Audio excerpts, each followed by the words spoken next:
Hey guitarist, Metz here, or Guillaume Metz, my name in French. Welcome to this new video. In this video, we are going to explore the topic of triads and how you can use triads to better navigate the guitar fretboard. Now, this video kind of goes together with my previous video that I made on the caged system.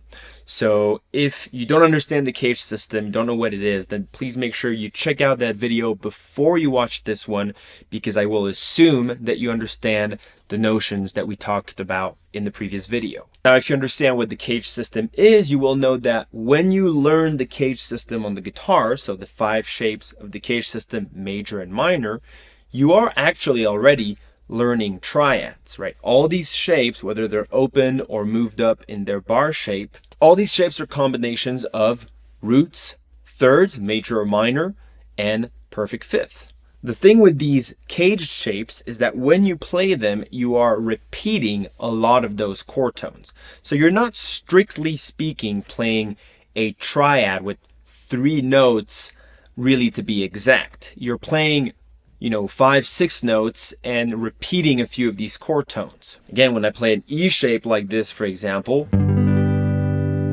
I'm actually playing the root, the fifth, the root again, the third, the fifth, and the root. So I've got 3 roots, 2 fifths, and 1 third. Now, the caged system is absolutely essential and foundational, but at some point, once you start getting comfortable with it, it becomes really important to be able to trim these triads, these bigger triads, back down to 3 and only 3 notes. This is actually why I like to call these triads trimmed down triads. And again, this is something that only applies to guitar. You'll never hear of a trimmed down triad on the piano, for example, because pianists will learn these smaller triads before they start expanding them into bigger voicings.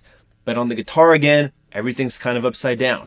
We start with big chords and a lot of repetitions. We map our fretboard with the caged system, and then we trim off the fat and go back to those 3 notes for each triad. Now we'll see that triads are absolutely essential for many, many reasons, direct and indirect. They are an essential tool that every guitarist that wants to get serious needs to know. So we'll explore again some of the main uses of trimmed down triads, and I will also give you, of course, exercises that will help you practice these triads and better navigate the fretboard with them. I would like to take a quick second to thank all the people that have been supporting my channel. I've been getting a lot of really amazing comments and feedback and encouragement, and that means a lot to me. Thank you very much from the bottom of my heart. It motivates me to keep going. For those of you that are new to the channel, again, my main goal, my main mission is to help and empower aspiring guitarists to become better players and improvisers through mostly a clear understanding of music theory and fretboard navigation.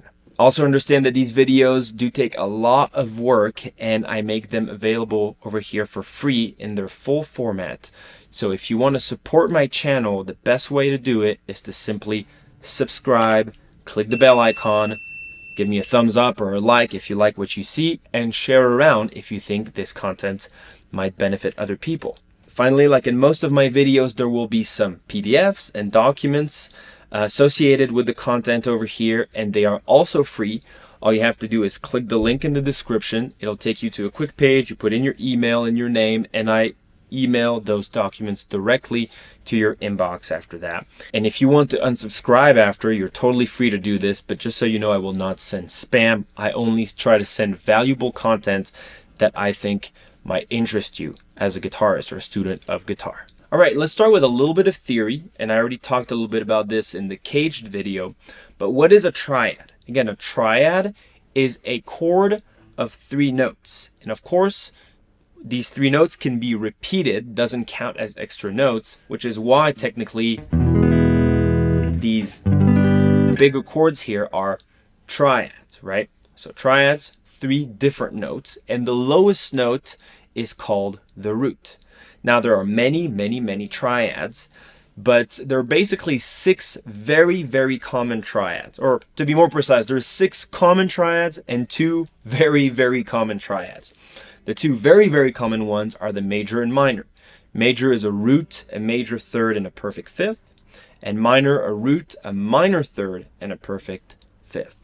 Now, two other triads that are really common are the diminished and the augmented triad. Now, a diminished triad starts like a minor triad. It's 1 flat 3, so root, minor third, but it also has a diminished fifth, and that's why we call it a diminished triad. The augmented triad starts like a major triad, so root, major third, but it has an augmented fifth instead of a perfect fifth.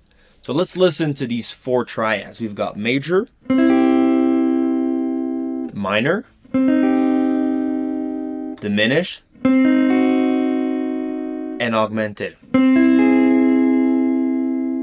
Now you already notice why the major and the minor triad are more common, more popular. They're more stable. They sound better, right? If you were to repeat those chords over and over again, a major or a minor triad would probably be the best. The other ones have some tension within them that usually makes them want to move towards other chords or towards a different chord quality because they're pretty unstable. Now, suspended triads are also very common. You've probably seen them in charts. You'll see a sus, usually sus2 or sus4.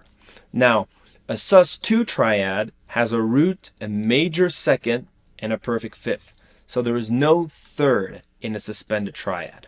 And the sus4 has a root, a perfect fourth, and a perfect fifth. So again, no third, which means suspended triads don't have a major or minor quality because it's the third that gives those qualities. And that's pretty much why they're called suspended. You don't really know which quality they're going towards. And they also create this kind of suspension in their sound. Here is a sus2 and a sus4. Now in this video, just like in the cage system video, we are going to focus on mostly major and minor trimmed down triads because they are the most practical and the most important. But towards the end, I'll give you some ways that you can start practicing augmented, diminished, etc. So at this point, we're going to go through our major and minor cage systems and see in each shape of the cage system how we can trim these chords back down to just 1, 3, and 5. So let's start with A major, and we're going to start with the G shape over here. So remember, it's 1, 3, 5, 1, 3. So in this case, we have one trimmed down triad, that's 1, 3, 5, and it's this one over here. Now we'll see in just a second that there are more trimmed down triads in this shape if we allow inversions. But right now I just want to look at 1, 3, 5, exactly in that order. So again, in the G shape, we have 1 and it's over here. Now over here in my E shape, same thing. Over here I have only one trimmed down triad that goes 1, 3, 5 in this order, and it's over here. In the D shape, I actually don't even have a, strictly speaking, 1, 3, 5. We'll see there's another inversion, but not in that order. In the C shape, we've got this one over here. And in the A shape, we've got this one over here.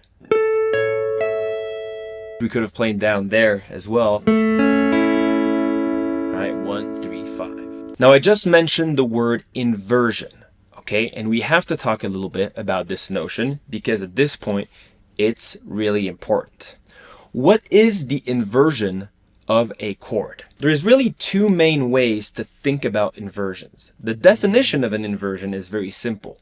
You start with what we call a root position, which is the actual definition of the triad in order, right? For example, root, third, fifth, okay?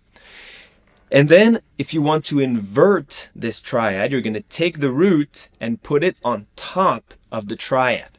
So now you've got a 3, 5, 1 or third, fifth root voicing with the root as your highest note this time. You essentially have a triad that is inverted because it is no longer over its root. The root is no longer the lowest note of your chord. Now, if we started, for example, with a C major, C, E, G, and again, we pop C up on top, so now we've got E, G, C. How would we notate this? We would notate it C over E, C/E. And I'm sure you've probably seen this in some charts or while you were trying to learn tunes. C over E. It's inverted over its third, and it's called the first inversion of this triad. Now, to get the second inversion, we start with our first inversion, 3/5 root, and we then take the third and pop it up on top. So now we've got fifth, root, third. Now notice that the root is in the middle of the voicing. It's no longer on the bottom, it's in the middle, and the third is on the top of your triad. That's the second inversion, and same thing if we started with a C, we'd have G, C, E, and we would notate C over G, all right? It's inverted over its fifth. Now, any chord of any amount of notes can be inverted. Again, the process is simply to play the notes of this chord over a different note than the root. That's, at the end of the day, what an inversion is. And just like for the chords of the cage system, we saw that it doesn't really matter the order of the notes. It's the same with inversions. Technically, as long as, for example, if I want to play a C over E, as long as E is the lowest note, then I can play any combination of C's, E's, and G's on top. It's really that lowest note that matters. So again, in a triad, we've got root position, 1, 3, 5, first inversion, 3, 5, 1, and second inversion, 5, 1, 3. Now that you understand the definition of an inversion, we need to talk a little bit about inversion thought or played versus inversion heard. And that has everything to do with a thing that's very important in many aspects of music, by the way, which is that usually, especially if you're playing in a band, you're not the only one playing. And so there's all sorts of other instruments playing the same notes when you're playing a chord, for example. And a listener will be receiving the full thing, the whole band, not just what you're playing, but what the bass player is playing and what the keyboardist is playing, etc., etc. And so in this case, again, you have many notes happening at the same time. And what really is going to determine whether or not you're really playing an inversion is not whether you, as the guitarist, play an inversion, but what the bass player decides to play on the bass. Again, what I mean is, say I play an inversion of a G major, 3, 5, 1. If the bass player or another instrument is playing a lower G, so the root, the total, the sum of me playing this little inversion and someone else playing an actual low G is no longer an inversion, because the lowest note is now once again the actual root of the chord. So I'm thinking an inversion, but the real product of the band, if someone was listening, is not an inversion. So this is what I mean by inversion thought versus inversion heard. It doesn't really matter which inversion I think about as the guitarist. It really matters what's happening with the whole band. And this is important because an actual inversion, like if the bass player actually, in this case, for example, decided to play the third on the bottom, an actual inversion has a really different sound. You hear that tension? Totally different from this. An inversion has almost an unresolved sound. It sounds kind of like a weirder variation of the actual triad, all right? And you have to understand that these inversions usually happen because the bass player will be moving around with a specific bass line, and going from one chord to the next will use an inversion as a passing note. And if you understand anything about intervals, you'll understand why they sound a little tense. They sound tense because if you move the bass, you're essentially changing all the intervals that the notes are making with the new bass note. If I look at the inversion, for example, over here of my G major, so I've got 3, 5, 1, and if I redefine the intervals, but starting with the B as my low note, I no longer get a major third and a perfect fifth, right? I get a minor third, and a minor sixth, which are two much darker and unstable intervals. Now granted, you still kind of hear a G major as the full result, and that's your brain kind of processing this, thinking like, oh, well, it's a weird order, but I think this is still this chord I know, the G major. But if you pay close attention, you'll hear that it's a much darker and much more tense version of the normal root position, G major. Conversely, what's cool with this is that if you're playing in a band and someone is taking care of playing the actual root, you as a guitarist can play any inversion that you want on the fretboard. It doesn't matter because the root is taken care of by someone else. And so the full result with the whole band will still sound like a regular root position chord. And now we really get a lot of options on the fretboard because we can now play all the inversions in each shape of the cage system. So let's get back to our cage system in A major and now look at all those different trimmed down triads, including the inversions. So in the G shape, we'll have, again, our 1, 3, 5. Then we have a first inversion over here, 3, 5, 1. Second inversion over here.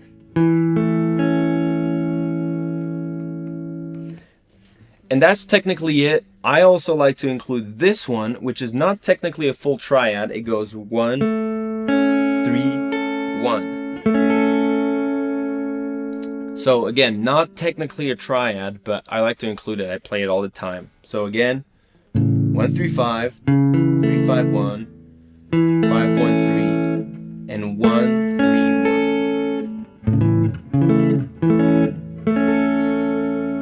In our E shape, so this here, again, is not a triad because it's a power chord, 1, 5, 1. But what you can't play is this triad. If you go get the third over here, it's the first inversion, 3, 5, 1. Then you've got this one, then this one, 1, 3, 5. And finally a first inversion, 3, 5, 1.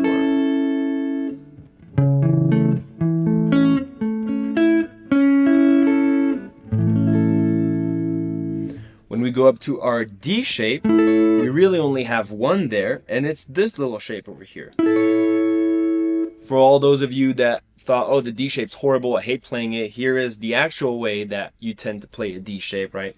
Nobody likes to play this, but this is very convenient, ergonomic to play. In the C shape, we've got 1, 3, 5, 3, 5, 1, 5, 1, 3.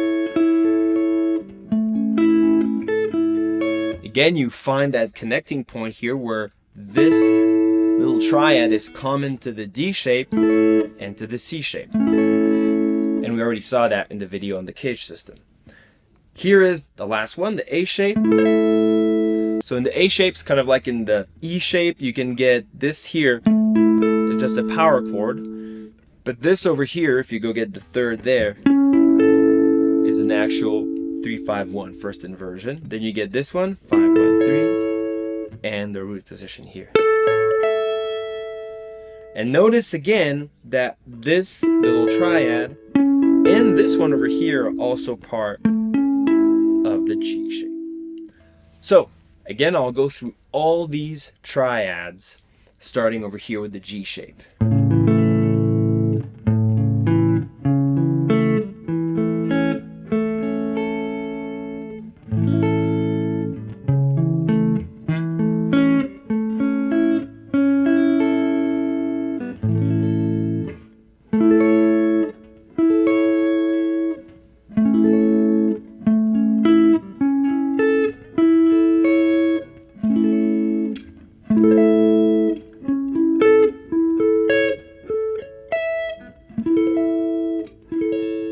And there you have it. All A major triads and all the inversions all over the fretboard in each shape of the cage system.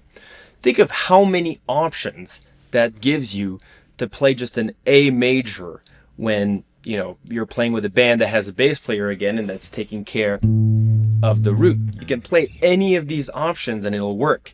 Now, before you get overwhelmed, don't worry. I'll talk to you about some techniques and tricks and how you can actually practice this. But right now, enjoy the fact that you're going to have all these new options that are easier to play, more comfortable, and as we'll see, that allow you and grant you so many awesome benefits. Okay, so for minor trim down triads, exactly the same process as you know, but the third's going to go down. So I'm going to go through each shape of the minor cage system in A minors, and we'll look at the trim down triads. So here's my G minor shape.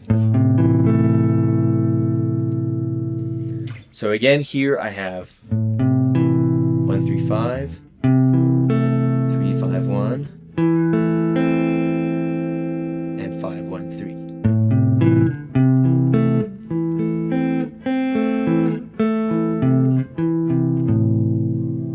In my E shape, same thing, I can get the minor third here this time,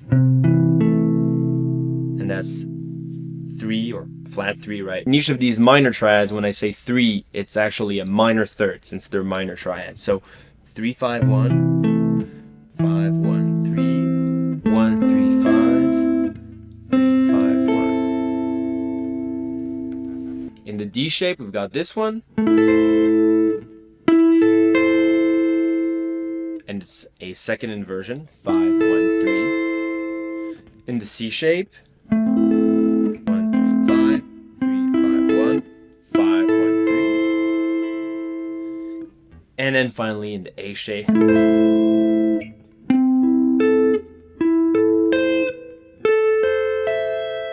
So here again it goes 3, 5, 1, 5, 1, 3, 1, 3, 5.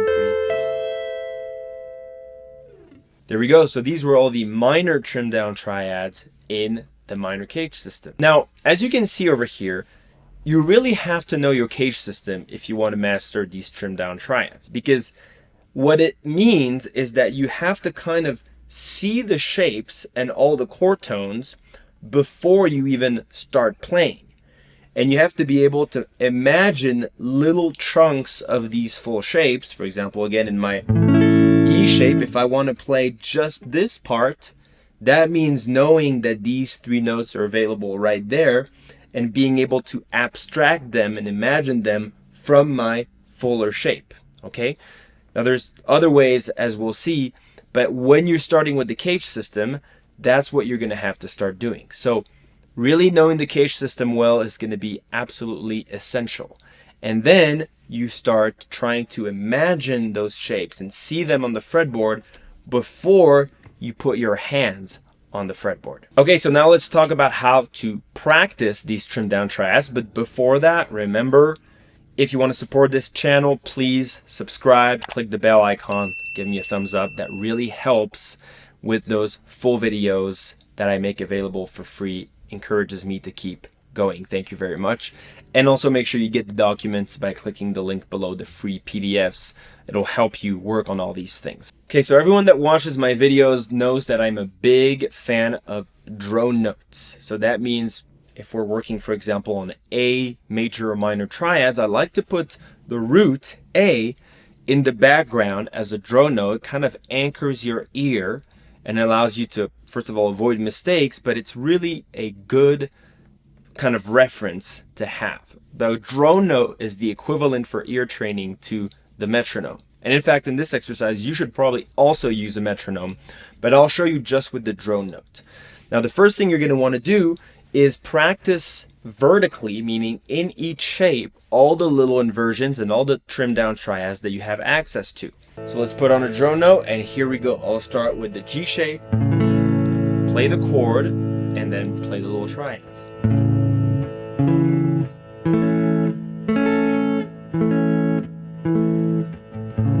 Up and down. E shape.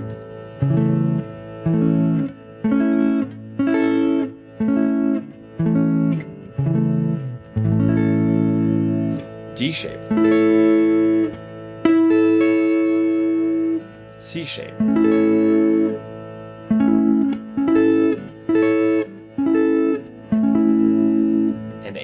You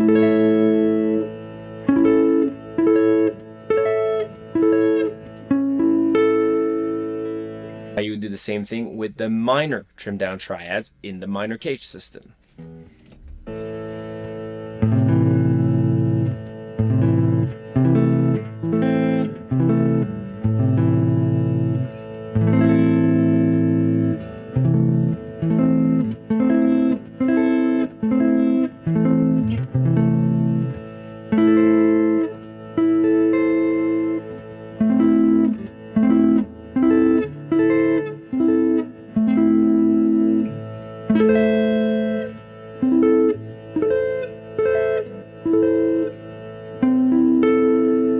Okay, so this is a great start, and that's definitely the first thing you're going to want to practice. Once you become comfortable with this, and again, do it not just in A, try to switch to as many chords as you can, right? You can do 1 chord per day or 2 chords per day, major and minor. But then you're going to want to work on the inversions horizontally.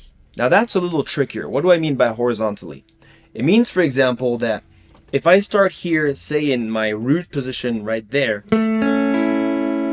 it's to, rather than play my inversions within a shape vertically, it's to move up to the next inversion on this set of 3 strings. Here I'm targeting the highest 3 strings, so the G, the B, and the E string, and to play all my inversions on these 3 strings. So I would start here, 1, 3, 5. My next inversion is going to be in my E shape here, 3, 5, 1. And finally, my second inversion is going to be right there. That's, you could see it either as the D shape or the C shape. Try to remember kind of the distance between this shape over here and this one. Right? The higher note goes up 1, 2, 3, 4 frets. It goes up a major third. So, and then you're back on the root position. So you're going to want to practice these again with the drone note and the metronome, going up and down like this on these 3 strings.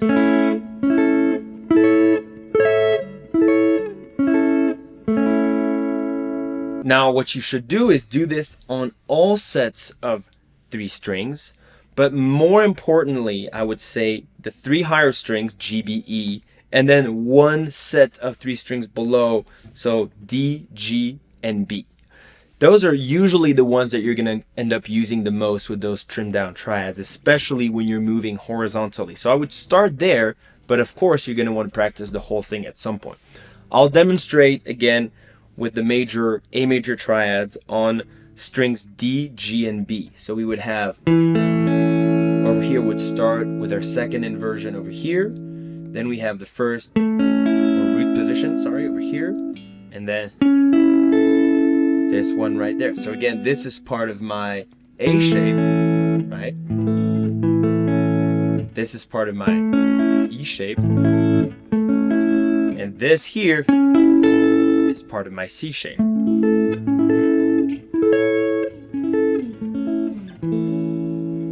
You're also going to want to do the same thing for minor. So again, we'll start back with the 3 higher strings. We'll have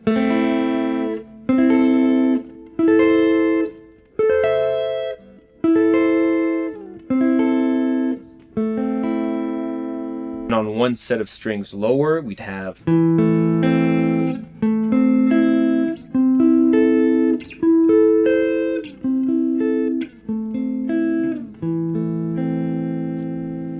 This exercise is also really crucial. It's a little more difficult because again, you're going to have to kind of anticipate which shape of the cage system you're moving towards and start seeing your whole cage system as a whole on the fretboard, all those shapes connected so that you can quickly navigate from one to the other. Now, I will say that this might be an invitation or an encouragement for you to start learning your notes on the G, the B, and the high E string. And you probably know I say in my videos that I really recommend first that you learn the E, the A, and the D string, because that's where most of the references of the shapes you're going to use in the cage system and chords and scales, etc., are going to be.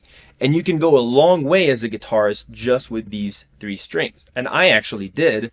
And it's really when I started using these triads and especially moving them up horizontally like this, that I realized, man, it would be really useful to know my notes. Because again, when you're playing these inversions, the root ends up being in a different spot. For example, if I'm playing this inversion, my root is on the high E string, and this is a first inversion. So here it's pretty easy because usually everyone knows the notes on the high E string. But for example, on the second inversion, your root is here on the B string. So if you know that in the second inversion, which is this little D shape over here, your root is on the B string, and you know your notes on the B string, you can easily know where A major is. You just target this note on the B string, lay down this little D shape, and boom, you're done. So it's much simpler like that at this point. It's faster than having to think of your reference, think of the full shape, and then break it back down to get the little trimmed down triads. It's good to know how to do both. You're constantly kind of oscillating in real life between those two visions. But this is a great encouragement, right? Start learning your notes on the G, the B, and well, the high E string is the same as the low E string, so that's easy. This is going to help you with these little inversions of trimmed down triad. Okay, so at this point what I like to do is maybe put on a drone note or maybe a single chord backing track, for example, just looping A majors, and start trying to dance around and move around my fretboard up and down, horizontally, vertically, using all the trimmed down triads that I can. So it looks something like this.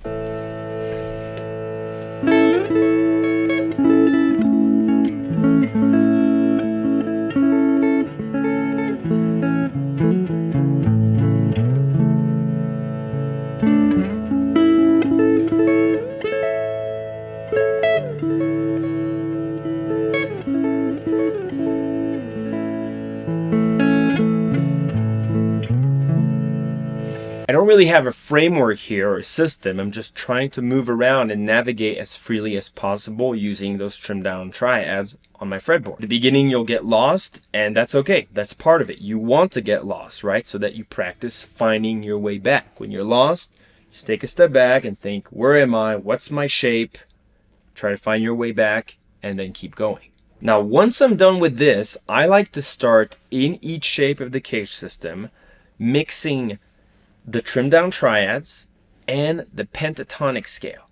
So I will try to incorporate little pentatonic licks in each position and then use maybe little arpeggios of these little trimmed down triads. So again, an arpeggio is just playing the notes of each of these trimmed down triads separately. For example, or okay. And I'm gonna mix arpeggios and the pentatonic. This is a really practical exercise. You're gonna be using this when you're soloing, and you'll see it's gonna open up a lot of ideas for you.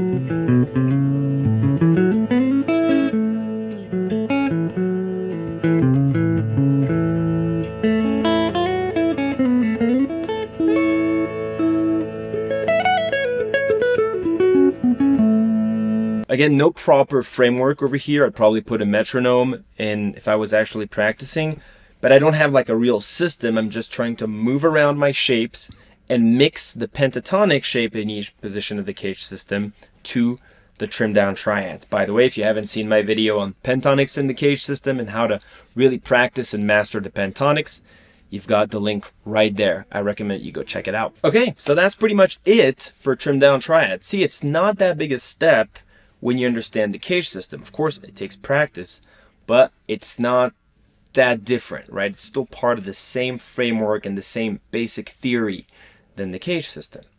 Now, why is this useful? Again, the list is giant. There is so many ways that makes these little trimmed down triads useful.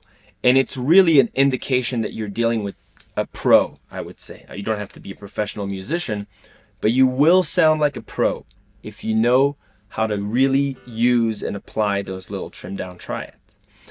One of the main things that these triads are really useful for is that they allow you to occupy much less of the sound spectrum. Think about it. When you're playing a big shape like this one, you're literally taking over 2 octaves of the sound spectrum. And when you're with a band, everyone's kind of competing for the sound spectrum. You don't want too many instruments in the same frequency ranges, all right? Everybody needs to know how to stay in their lane and still remain useful, right? Really add something to the music. Well, there's nothing better than these trimmed down triads because you can still play chords, but you can play them wherever you want. So if someone's playing, the main chords open over here, A major, you're not going to be the person that comes in and just plays the same chord like many guitarists do, because you're better than this. So what you're going to do is say, okay, they're already taking care of this chord. It's already quite full. So how can I play something that adds to this and that's still an A major? Well, maybe I can play a little backbeat over here in this inversion right there. So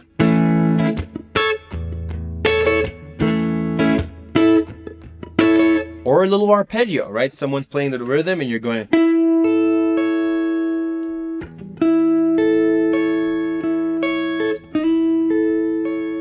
You can even move around from one triad to the next. You can go.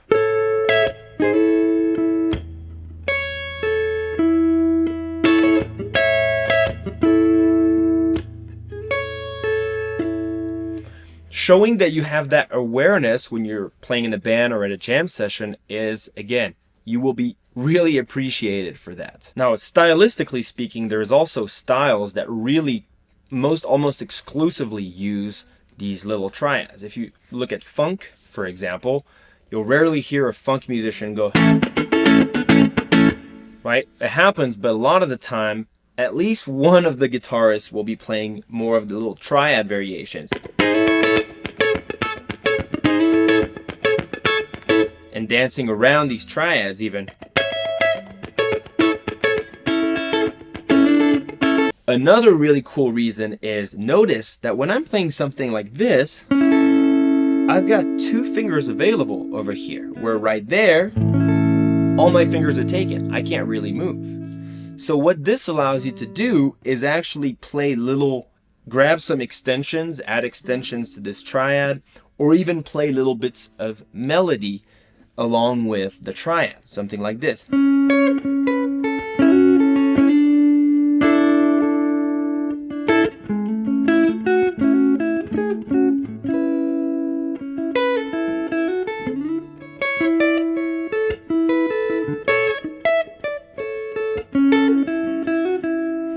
Now, if you're recognizing a bit of something that's like, in the style of John Mayer, Jimi Hendrix here, it's normal because Jimi Hendrix is known for actually playing the bass note with the thumb like this and then playing more of some trimmed down triads of 3 or 4 notes over here so that he can go and grab those little hammer-ons and pull-offs extensions like.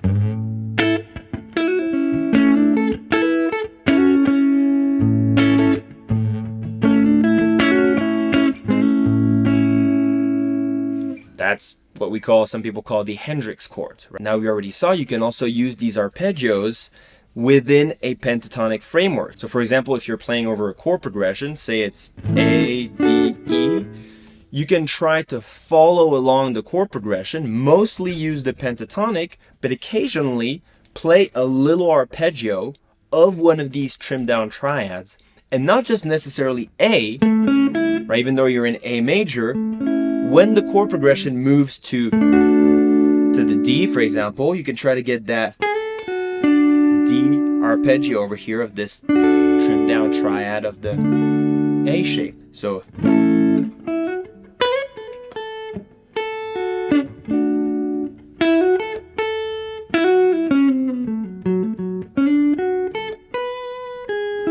right, I went up the E over here, for example. People talk a lot about targeting the chord tones and playing with the chord progression. Well, that's a great place to start. If you just learned your pentatonic and you know those little triads, rather than trying to make your life too complicated, start with this. Start to follow a simple chord progression, and occasionally, not all the time, make sure you play a little triad, even if it's just 3 notes like this, a trimmed down triad arpeggio within your pentatonic solo over the chords. All right, well, that's pretty much it for trimmed down triads. This is a little bit of a shorter lesson. Now, of course, at some point, you're going to want to learn not just major and minor, but go into the suspended triads and diminished and augmented. But what I want you to realize is that you can easily find these shapes, again, by just starting from major or minor. You know, for example, that this is a major triad and that your voicing is 3-5-1. So if you want the augmented triad, just wherever the 5th is, go up a half step. Here is augmented. The 3rd is over here. So if you want a sus4, just go up like this. You want a sus2. If it was a minor chord and you want a diminished triad, again, the 5th is over here in the middle. So there's your diminished triad. Now, of course, you don't want to always rely necessarily on a major or minor to then find the other ones, but it's a great place to start when you want to start mapping out your fretboard with those a little more sophisticated triads. But then you want to do the same thing, just put on a drone note, try to map out your whole fretboard, move up horizontally within each shape. The process is exactly the same. Another thing you can explore if you want to go a little bit further is what people call spread triads or open triads. And these are different ways to play trimmed down triads with a different voicing. And rather than going 1-3-5 or any of these inversions, you're actually going to start in the root position with 1-5 and the 3rd at the following octave.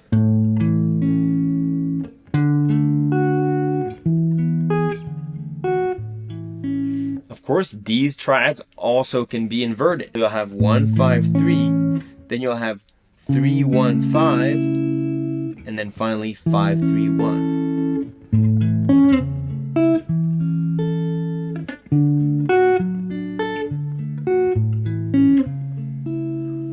I'm not going to make a full video on these. This was already a lot of content, but this is something you can start exploring if you want to get further into your knowledge of triads, right? Triads are huge. We've only scratched the surface over here, but they are a wonderful tool, useful in almost every side of not only music, but also the guitar. And if you want to explore your fretboard, become more comfortable navigating it, give yourself all sorts of different options to play chords, scales, arpeggios, etc. Trimmed down triads are a great tool to know. You should really spend some time with them. All right, well, this is it for this video. Again, thank you very much for watching my channel.